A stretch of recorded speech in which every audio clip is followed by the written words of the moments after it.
महाशिवरात्रि के महापर्व पर पूरी तैयारियां कर ली गई। इसको लेकर पुलिस विभाग लगातार सक्रिय है और सड़कों पर निरीक्षण करने खुद पुलिस कमिश्नर उतरे हैं वाराणसी के।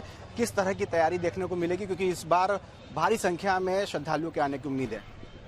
देखिए, ये महाशिवरात्रि के अवसर पर हम लोग 10 से 20 लाख के आसपास यहाँ श्रद्धालुओं के आगमन का आकलन कर रहे हैं और उसके अनुरूप यहाँ पर व्यवस्थाएं की जा रही हैं।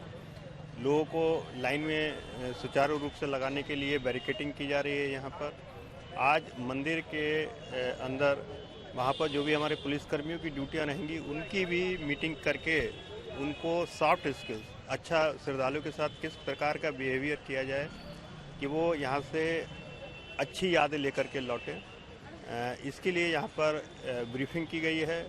सभी पुलिसकर्मियों को कहा गया है कि वो श्रद्धालुओं के साथ मैडम और सर कह कर के बात करेंगे, किसी भी बात पर उत्तेजित नहीं होंगे, धैर्य बना करके रखेंगे और उनका मुख्य उद्देश्य यही होगा कि श्रद्धालुओं को सुगमता से, सहजता से और कम समय में यहाँ पर दर्शन उपलब्ध कराया जाए। इसके लिए हम लोग पूरे जो हमारा मंदिर प्रांगण है और उसके बाहर सीसीटीवी कैमरों के माध्यम से हमारे वरिष्ठ अधिकारी यहाँ पर निगरानी करेंगे और ड्रोन कैमरा और जो नाव हमारे तमाम लोग यहाँ पर स्नान भी करेंगे, वहाँ पर भी जल पुलिस, एनडीआरएफ और एसडीआरएफ की ड्यूटियाँ यहाँ पर लगाई गई हैं।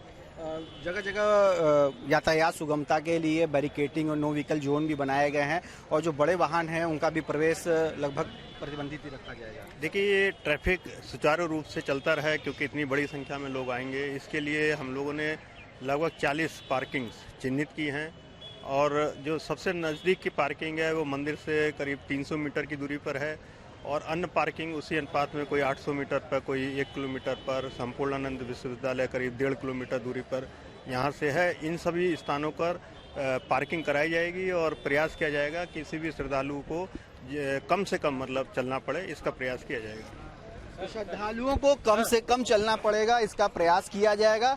और इस बार खास तौर से शिवरात्रि के दिन मंदिर में लगे हुए जो पुलिसकर्मी होंगे वे श्रद्धालुओं को मैडम और सर कर ही संबोधित करेंगे। तो संजय सवाल वाराणसी। जैसे कि मैं सो रहा हूँ तो पिताजी को जगाना है मुझे, तो वो डायरेक्ट उठाने के बजाय, और हिंसा की परंपरा मेरे यहाँ नहीं थी सौभाग्य से, तो वो क्या करते थे कि उस कमरे में आ जाएंगे या बाहर से गुजरेंगे और चौपाई बोलेंगे, प्रात काल उठ के रघुनाथा